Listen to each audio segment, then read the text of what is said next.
Hello and welcome to More Than a Games A-League segment for the week. My name's Tommie C and I'm joined by Shanen and Damo. Boys, how are you doing this week? Damo? Yeah, I'm doing well. As you can tell, my voice is a bit raspy. I had a bit of a long night last night, but it is what it is, and I'm backing it up, and I'm here today. So, Mate, all's you, well and you good. just wanted it that way, didn't you? Yeah, that's right. It's different. Shanen, how are you this week? Great to have you back again on the pod. Yeah, I'm great. Thanks for having me back again. I think it's 3 in a row, so I'm pretty stoked. Mate, you've very quickly become a regular on the More Than a Game rotation. Alrighty, boys. Before we get into the match reviews, a little bit of Oz football news to talk about first. So, probably the biggest thing that came out this week in Oz football was regarding the probably the worst kept secret in A-League transfer news, which was the Stephen Ugarkovic transfer from Newcastle to Western Sydney. Jordan O'Doherty's gone in the opposite direction. What did you guys make of this one? Shanen? Well, at first, the rumours were that it was going to be Mortakudis and O'Doherty going to Jets. And I thought if that happened, that Jets would have definitely had the better of the two deals. But I've got to say, I do like O'Doherty, and I thought that he played very well for Newcastle. But, you know, Western Sydney really, really do look the better of the two out of these sides with this deal. What about you? What about you, boys? Yeah, I definitely agree there. It's funny because we don't have trades like American sport, but this is essentially a trade without having announced it as a trade. And like you said, Shanen, the Wanderers have definitely won out in this trade. Ugarkovic over O'Doherty is a much better option.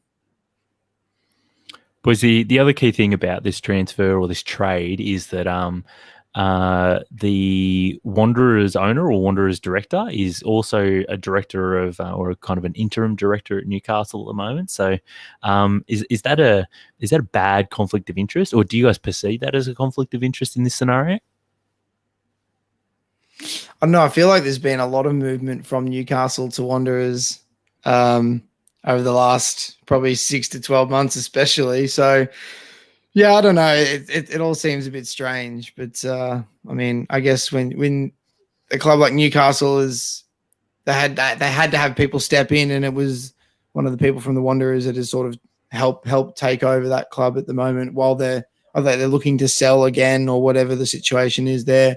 But that just happens in the A-League, unfortunately.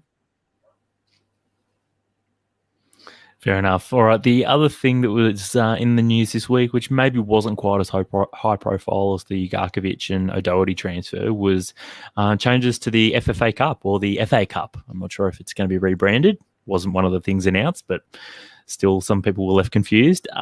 So because there's now 12 teams in the A-League, we're going to be seeing 9th and 10th and 11th and 12th in from last year's A-League playoff for a spot in the, I believe it's the round of 32.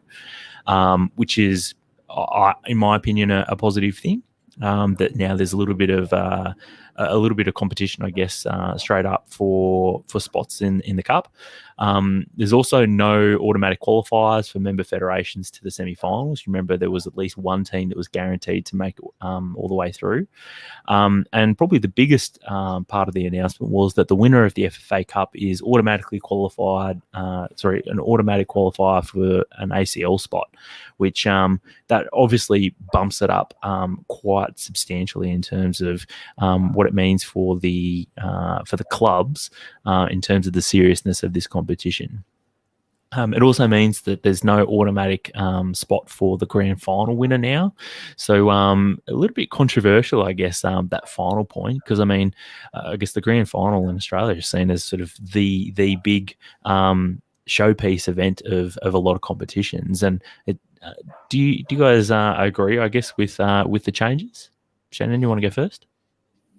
Yeah, I've been speaking about this for a number of years in the fact that I wanted AFC qualification for the winner of the FFA Cup, because I always thought that was a good idea, especially even if it's an NPL side.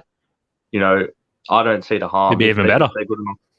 if they're good enough to win the FFA Cup, I'd love to see them in Asia. But I was saying this back when Australia had more Champions League spots, and now that they've taken a spot away from the grand final winner, it's kind of, a double-edged sword where I like that the FFA Cup now has meaning, but it's made something like the A-League grand final, which a lot of people are already questioning if we need something like that. It's made it seem a little bit more irrelevant. What about you, Damo? I actually think it's a good idea in the grand scheme of things, and I think they've taken it off the grand final winner, because a grand final is always going to be a grand final. That's the appeal of it. It's the occasion. It's the turning up. It doesn't necessarily have to have a huge importance. People are going to watch it anyway because it's a grand final. Get a trophy for it, right? Exactly, and it's marketed that way. So you get the trophy, you get the toilet seat, you get the occasion and everything that surrounds making a grand final. But adding that spot for Asia to the FFA Cup makes it actually really mean something, and teams will really want to win that now. It's not just an afterthought, and particularly for NPL clubs. It means that the club hierarchies now take it far more seriously, maybe even more so than the players might. Yeah. But just on a question on how this the 9 and 10 and the 11th and 12th playoff system works, like the way I would have done it if I was doing it was, the top 9 of the A-League go to the round of 32 and the other 3 go to the round before. Like, wouldn't that make more sense? For finishing on the bottom of the league, you now start a step back in the cup and you have to play one extra game to make it all the way to the final. Well, I guess it means that they do. Like they do enter the competition a round earlier, but it means that the 4 A-League teams play off for 2 spots. Yeah. Another way of looking at it, I guess. But okay, so essentially 2 A-League clubs out of the cup at the round of 32. Whereas if you were to just drop them into the round earlier, they'll probably all come up against NPL clubs and probably all go through anyway. So yeah, that playoff system probably is a good way around that. And I think we have seen the odd upset over the last couple of years with the FFA Cup, particularly I guess the Mariners and I think the Jets also lost one year, didn't they? And I think was it Melbourne Victory who got knocked out as well up in Brisbane once, I think, too. I don't know, definitely the Mariners, I know I've lost in the FFA Cup to one of the member federation teams, but 9 times out of 10, an A-League team is going to beat one of the NPL teams. So I think everyone agrees it's a good idea that if we want to eliminate A-League teams at an earlier stage, that getting them to play off against each other is the best way to do it. Alrighty, boys. Let's get on to some A-League, though. First up, we've got the Western Derby. First up, boys, do you hate the name Western Derby? Yes. So stupid, but oh well, we'll run with it. It's not even like they're both west of what, like I know, Sydney and Melbourne, respectively. Which the Western Derby would actually be like Perth versus Adelaide, wouldn't it? But it's actually so stupid. Like Western Derby. First of all, the definition of a derby, doesn't that mean you have to be local to each other? At least they can call it the Western rivalry. The Western Showdown. The distance derby is just banter, but this is not banter. They've actually seriously tried to market this as the Western Derby. Oh dear, already. But look, this match was probably the entertaining game of the round. 5 unanswered goals by the Wanderers saw them stroll to victory in an unexpectedly one-sided game. Boys, I thought this game was strange for 3 reasons.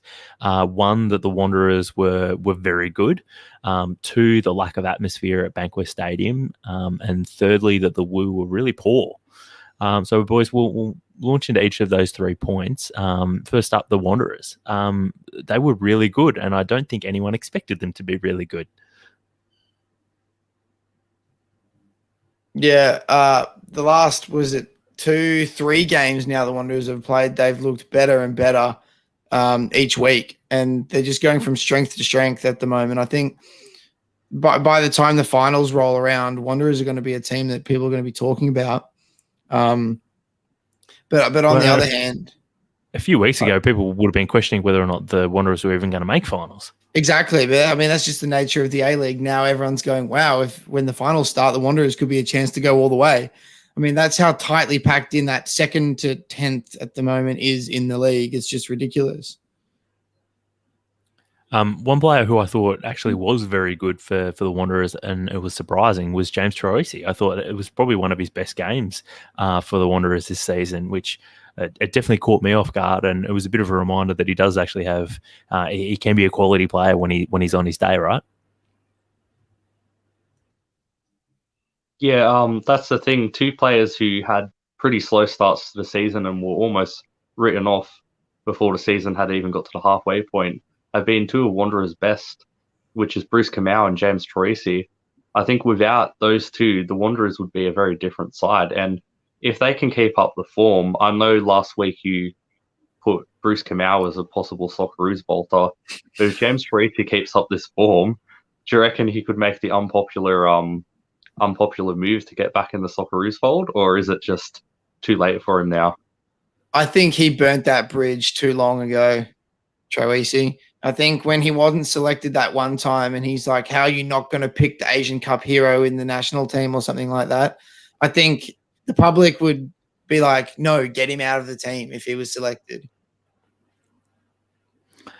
Yeah, I agree with you, Damo. I think he's burned his bridges there. Steven Ugarkovic did get on very late for the Wanderers as well.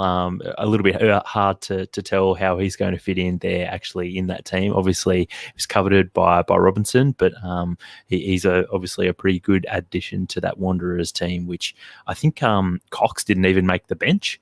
So it's a pretty stacked squad that the Wanderers have got there now. So looks good for them heading into the final few games of the season, though. The lack of atmosphere at Bankwest Stadium was something else that that I identified as a strange part of this game. What's the story there, Shannon? Well, I'm mates with the Wanderers ground announcer, and you know what's kind of sad when on TV you can just hear him trying to hype up the crowd, doing his best job, and just maybe like 40 or 50 people are getting with him, and the team's winning 5-0. So yeah, this definitely isn't the Wanderers that we've become used to in the A-League in the past, and I don't know what they can do to bring in the fans and get them singing if a 5-0 victory over their quote-unquote derby rivals doesn't get them cheering.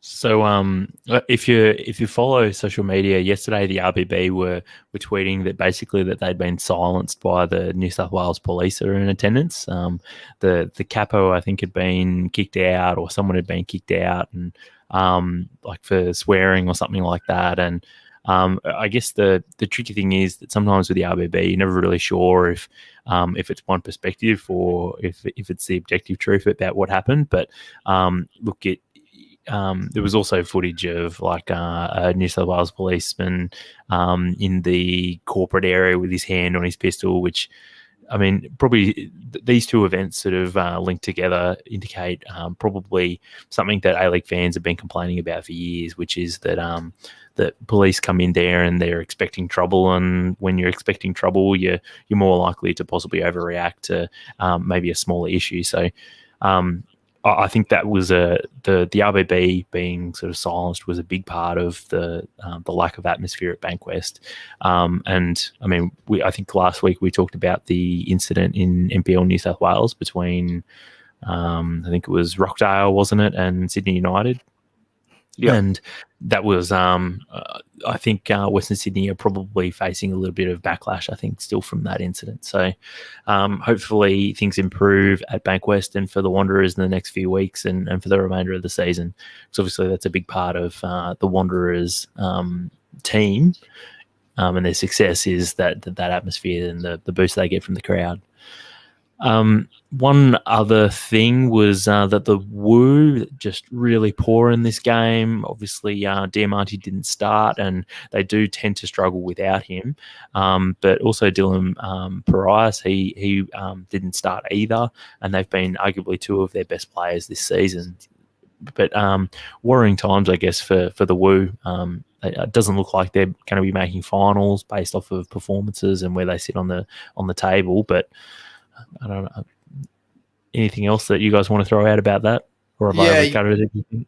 no, you said earlier that you thought the Wu lacked intensity in their game, or maybe it was just a note you had down, which I think is actually a really telling point about maybe Ruden's time in question at the Wu at the moment, because it's been a hallmark of every single Mark Ruden team since he's been a manager, whether it was NPL level, A-League level. They're just the intensity that he brings to the team, that the team then brings every single game, is through the roof. And for the better part of probably 2, even 3 months now, the Wu have just not been bringing that game on game. And it makes me question Ruden's want or desire to be there, and whether the Wu will keep him around, especially if they don't make finals. I feel like he could be shown the door. And that'd be, I guess, a really that'd be a strange point for the Wanderers. For the Wu.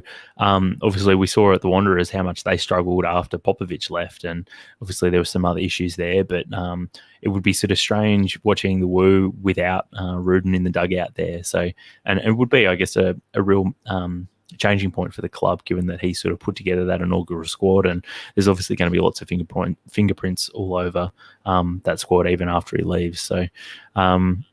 It would be very interesting to see what happens if Ruden does get the boot at the Wu.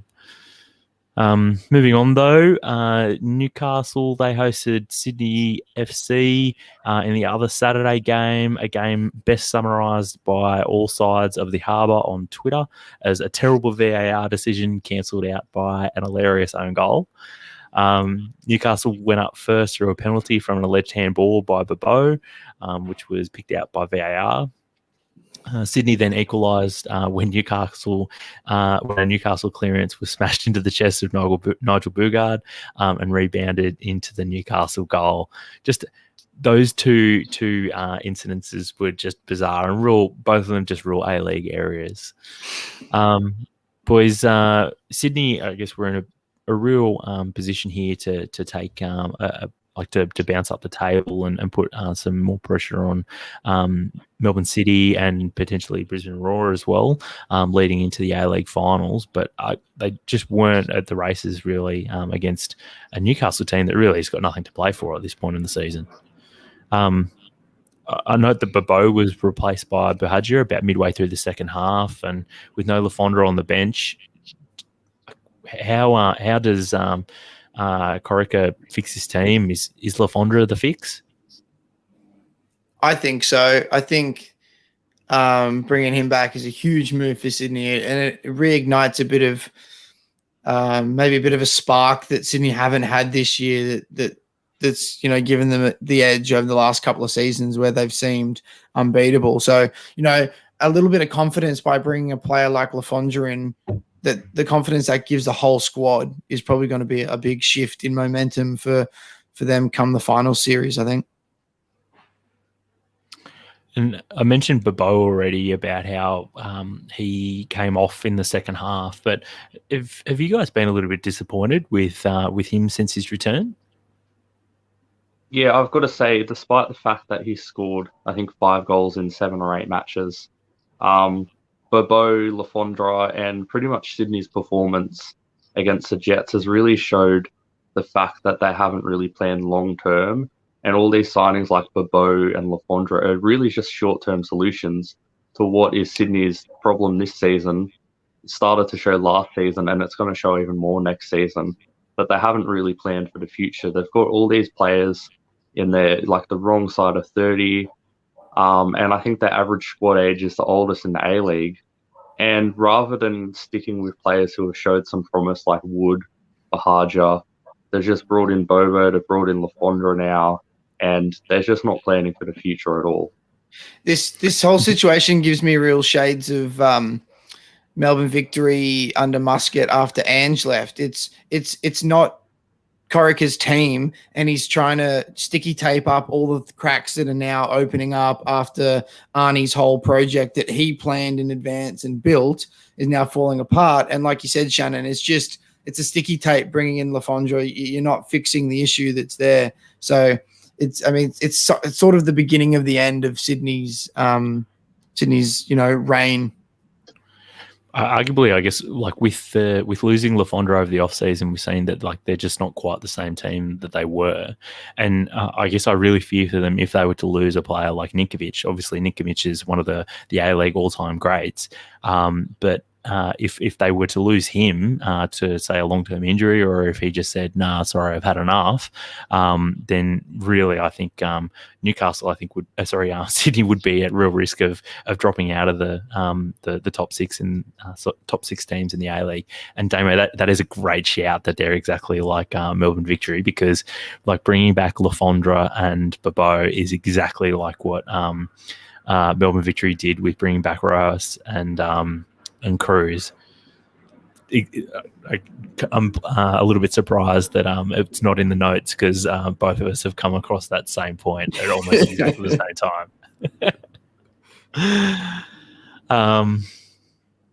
All right, moving on to Adelaide versus Wellington.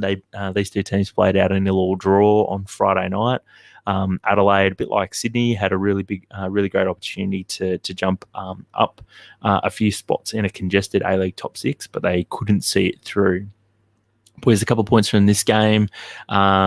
Ulysses Davila, he went off in the 64th minute.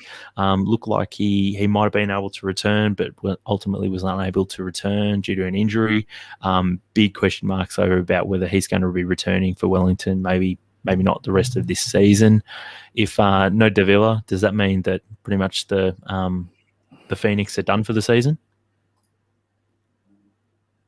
Yeah, look, I think in any terms of competitiveness, I think they're done. But I mean, their season is now just these two exhibition games back in New Zealand, one big one in Auckland, one big one in Wellington.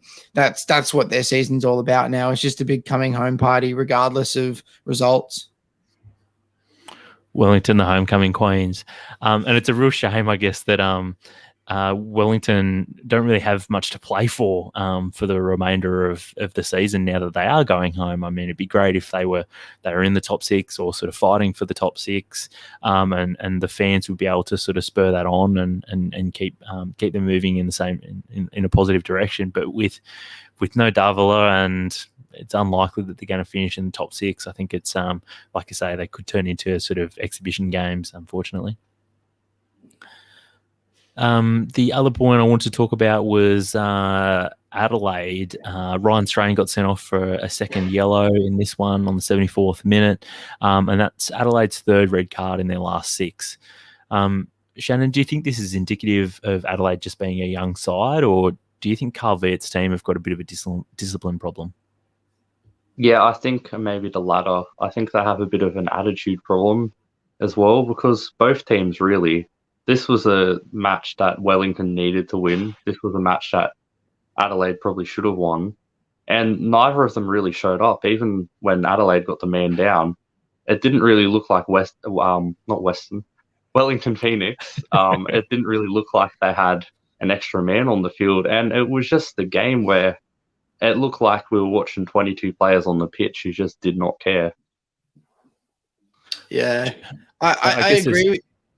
I agree with the discipline issue and attitude of Adelaide, but I honestly feel like that reflects who Carl Viet is and what he's bringing. Because I don't know if you guys remember watching Carl Viet as a player. He's a bit of a dick. He had a bit of an attitude, so it's not surprising that Adelaide's squad is kind of like that, and they are full of kids. And that second yellow card from Ryan Strain last night was just so stupid. Like, how are you leaving a leg out in a challenge that the guy was about to run over the byline by himself, and you foul him and get yourself sent off? Like, it's dumb. It was a really dumb thing to do.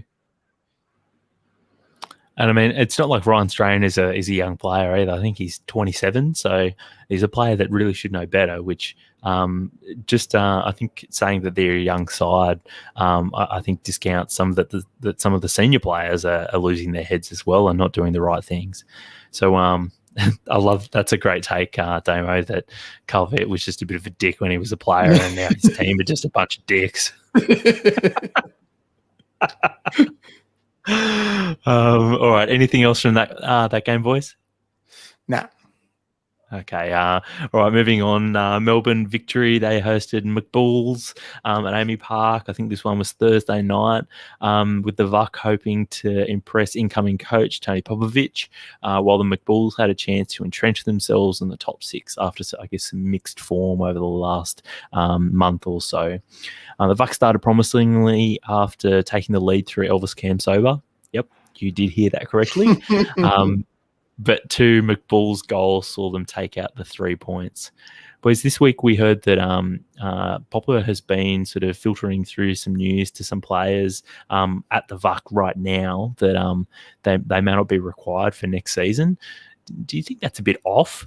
Do you think Steve Keen's got every right to be a bit pissed off that he's having some of his current players being told that they won't be required next season? Shannon? Yeah, I think so. But it could go either like one or two ways, in my opinion.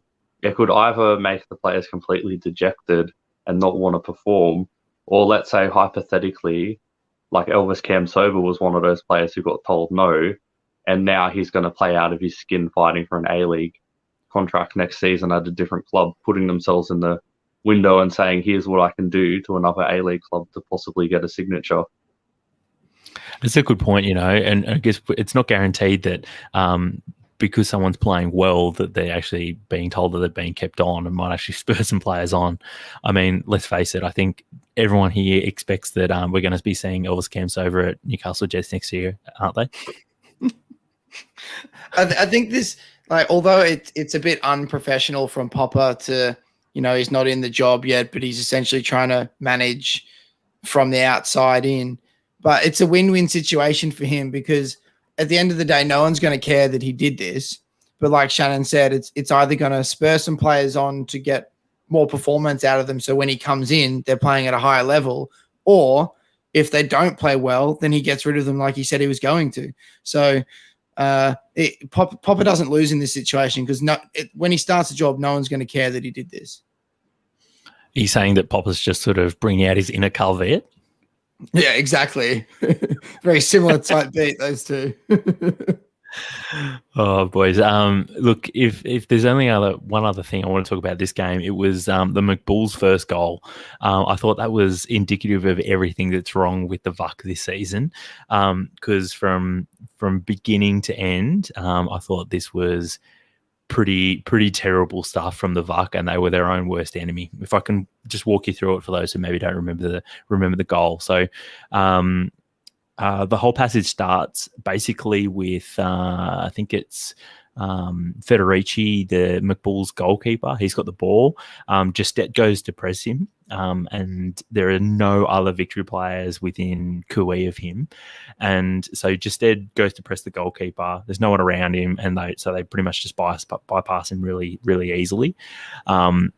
Then because Justet's out of position, the VUC start retreating and dropping off, and it means that Milligan, I think, can run about 30 or 40 metres without being contested at all.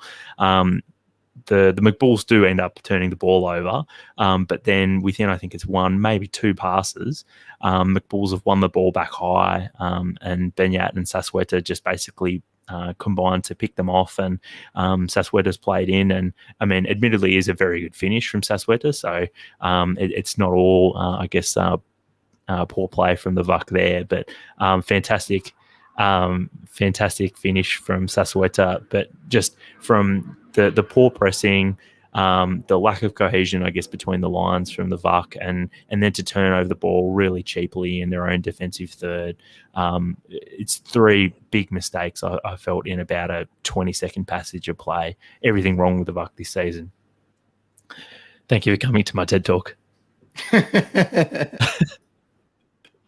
Boys, anything else that either of you want to talk about this game? I just wanted to make a note of James Meredith's finish. That was a hell of a header. It was in a tight area. I think he beat three players, jumped, it was the highest, and headed it down into the far corner. Like, what a finish that was, and especially to win the game with a goal like that. Not a player that we... Sorry, mate. I just want to touch on something that was not meant to go to air, but was caught on air by Mark Milligan talking to Archie Thompson. I felt it was a bit harsh. What about you boys? Mark Milligan said that Rudy Jested is the worst player that Melbourne Victory has ever had. So, Yeah. for those that are listening to the pod on the podcast version, you'll recognize this from my moment of the week earlier in the pod. But you're exactly right, Shannon. This is a funny one because you're right. Like he hasn't been objectively bad, but he's just been objective. He's been bad by comparison to one, who he was replacing, and two, I think what he thought or how good he thought he was going to be relative to the league. Obviously, like Ola Toivonen probably carried this fuck team from being a terrible team to being a competitive team, and we've seen this season that just he cannot carry this team. He's probably good for long balls and maybe the odd header, but he's not the same type of footballer that Toivonen is. So, I think it's an interesting shout from Milligan, but it's probably just a little bit of spice that he's thrown into the game as well. I think Mark Milligan's forgetting that Melbourne Victory have had Leandro Love at the club at one point. So, so I'll just leave it at that. All right, boys. Moving on, Perth hosted Melbourne City midweek. This was the second of the Wednesday night double header. Perth Glory owner Tony Sage was going to be missing this game due to COVID restrictions in Perth. First game in 13 years, I think it was, that he would have missed. He appointed himself as ball boy for the game, which just fantastic. Chris Economides, he broke the deadlock on 31 minutes though, but 3 City goals were enough to see them walk out clear winners. J-Mac helped himself to his 100th and 101st A-League goals. Pretty straightforward win for City here though, wouldn't you agree, fellas? 100%. Yeah. If it wasn't already mentioned earlier in the pod, Jamie McLaren, I thought it was not only brilliant how he got his 100th goal, which is an outstanding achievement, but his half-time little dig at Perth Glory, where he said that he scored his first goal at this ground, and he scored his 100th goal at this ground, and Glory thought he wasn't good enough. So I just like that. Apologies if it was already spoken about, but I thought that was class by McLaren. That is a fantastic point, mate. One that I forgot about. I remember watching Jamie McLaren when in. I think he was second choice behind. Would it have been Taggart and is Keogh and Taggart maybe? It would have been in 2016 though. Yeah, no, sorry, 2014. I've always got a good memory about when Brisbane signed Jamie McLaren from Perth. I thought it was a horrible signing. I thought we're getting a backup striker from Perth who's coming to be our starting striker at Brisbane. And I hated the signing at the time.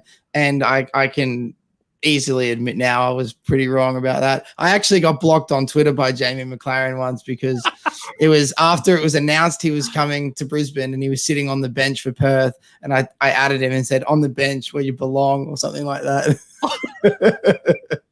Mate, I want to block you after that. That's a terrible take. So after having watched him, I think it was Perth Glory versus St Albans. They were playing out of Knight Stadium out at Sunshine. I went along and watched the game, and J-Mac, he was second string at the time. He started for, and I think he got a hat trick or 2 goals or something like that. And he was by far like the best player on the pitch. And I remember after that, because when he was linked with the Raw, when he ended up going to the Raw, he was a very good shout to go to City, and I think it might have been they ended up signing Fornaroli instead, and obviously that worked out pretty well for City. But I've got to say, over the last few years, I had wished that J-Mac did end up going to City, because obviously he was a bit. He was a gun at the Raw, and he's only just gotten better and better over the last few years. And maybe it wouldn't have worked out like this if he had gone straight to City. But he has shown that he's a class player, at least at A-League level.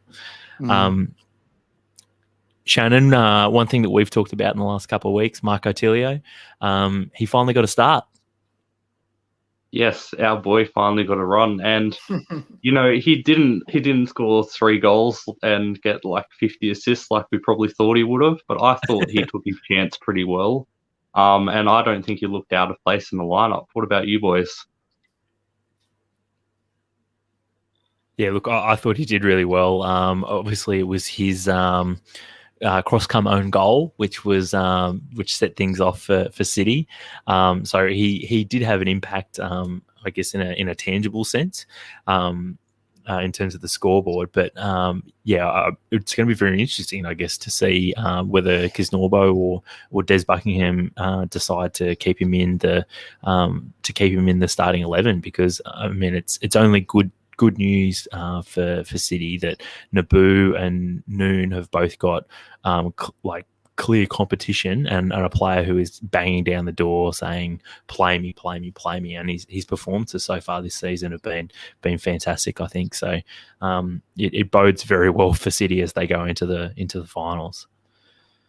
Boys, if there's just one thing that I want to close on this game, it's that I guess I'm a little bit saddened by the fact that Montbert isn't around this season. I think Kisnorbo's done a really good job of continuing on the good work from last season that City have done, but you can see Montbert's touches all over this City side, and with the inverted fullbacks and pretty much they're playing the same system as last year, but there is, I guess, there's a greater intensity about the team, I think, and adding Naboo, I think, as well, has added just another. They've added a little bit of extra quality as well. So I think it would have been really interesting to see how this team would have done last year with some of those extra players that they've now got and Montbert there, because I think they probably would have gone. They would have pushed Sydney a little bit harder, maybe in the grand final with some of those extra players. All right, boys. The final game, though, was Brisbane. They hosted Western United in the first game this round at Redcliffe. Big game, big finish, big 3 points for Brisbane with Riku Denzaki's late winner in injury time. Damo, you must be pleased. The Raw are definitely coming home with a wet sail at the moment, aren't they? Yeah, look, we'll probably talk about it in the preview after this, but they're one of the form teams of the league, I think, at the moment. And they didn't really play that well against the Woo, all things considered. But it's a cliche to say, but it's a sign of a good team that can get all 3 points when you don't play well, especially the way they did. They had a goal ruled out, and then they nabbed it right at the end. Danzaki, who's becoming a bit of a cult hero. He's been fantastic for the Raw this season. Oh, it's an absolutely genius piece of business by the club, and Jade North bringing him in on finding him from his old club in Japan, and the way they did the deal. But I don't know if you guys saw his post-match interview, which was through a translator who doesn't speak very, very much English at all. And I can't remember who it was that interviewed him, but very bluntly said, "Oh, the fans would love to see you back. Are you coming back next year?" Like, how do you ask a kid who's on a 1-year loan from Japan who really has no intention to stay in Australia, are you going to come back? And he very diplomatically answered, saying something like, "Oh, I really enjoy Australia. It's great, but we'll see." And I think I don't know, it was Cosmina, I think, turned around and he's like, "Oh, you heard it here first." And I was like, "Shut up, Cosy." Good way to put it, mate. I guess this is always the tricky thing with loans, right? Like, you can form a good relationship, and the fans can form a bit of a love affair with the player, but ultimately, this is probably going to be a one-off deal. So, shame for all involved, but I guess enjoy it while it lasts. Boys, Alex Parsons again showed up in this game. He didn't get credited with the assist for Josh Brindle-South's opener for the Raw, but he played a big part after his shot was parried into the path of Josh Brindle-South for a tap-in. He is a really clearly and obviously a talent. Boys, whose boy is Alex Parsons, though? He's Brisbane's boy. That's it. I actually Mate, call you Riku Denzaki with a diplomatic response like that. yeah, he actually would have been given an assist if Wenzel Hall's goal stood as well, because it was a brilliant pass through to Wenzel Hall's there. And all, I mean, it was, to be fair, it was a good VAR decision, but Wenzel Hall's does need a goal for a bit of confidence. It's funny saying that when the Raw are playing well and their best striker probably isn't at his best. So it's a very interesting situation. Fair enough. Anything else to add from this game, boys, before we move on to previews? Nope. No? Okay. Alrighty, couple of previews. Look, the big one is Melbourne City versus Brisbane, two of the form teams in the league right now. Boys, who's going to win and why? Shannon? This one's a tough one to call for me. I know I say that with like every match, but for all the talk about Adelaide, that's the A-League. For all the talk about Adelaide and City having some of the best youngsters in the league, Brisbane Roar with Kai Truan and our boy Parsons, they're two of the best youngsters in the league. And I think if particularly Truan has a good match, he can be one of the keys to stopping City. So I think it might end up in a draw, depending on Kai Truan. Interesting match decider there, you think? Yes. That's a lot of pressure to put on Truan. Just try and stop Jamie McLaren, who's the fastest to 100 goals in Australian football history. No pressure at all, kid. Good luck. All right, boys. Shannon, you're going to have to force your hand, mate. What's your score prediction? I'm going to go 1-1. Fence sitter. Yes. Got the Damo? It's tough because the game obviously can go many ways, and I think a lot of it depends on what team Warren Moon plays. So he's shuffled a lot around this year in a few different formations. So I'd probably have a better idea for you in about 15 minutes' time when the lineup's announced. But I'll say Brisbane 2-1. Interesting. Not good signs according to the two of you for City. Boys, the other game that's left for this round is Perth versus Melbourne Victory. Two of the not form teams right now in the league. Boys, how do you see this one panning out? I think calling them not form teams of the league is generous. If this is pulling out my inner Ricky Denzaki. Yeah. I'll probably fall asleep if I try and watch this game, but I think it'll be a draw. Boo. I want to know who's going to win. It's going to be a Melbourne Victory will win 2-2.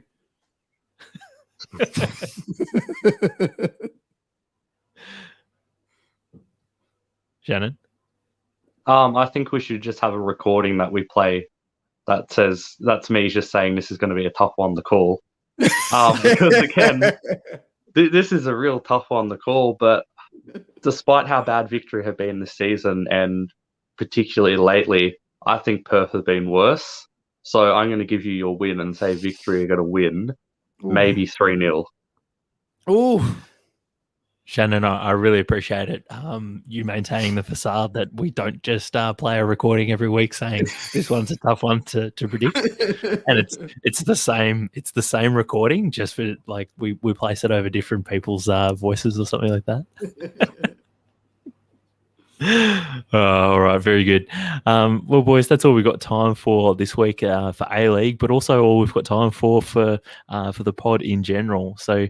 Look, it's been great having you on the pod, Shanen and Damo. It's been a while, Damo, since you and I have been on the pod together. And obviously, George and I have already covered Premier League and Champions League as well in the part A of the pod too. So great to have George all along too. But that's all we've got time for this week. Thanks for joining us. Bye for now.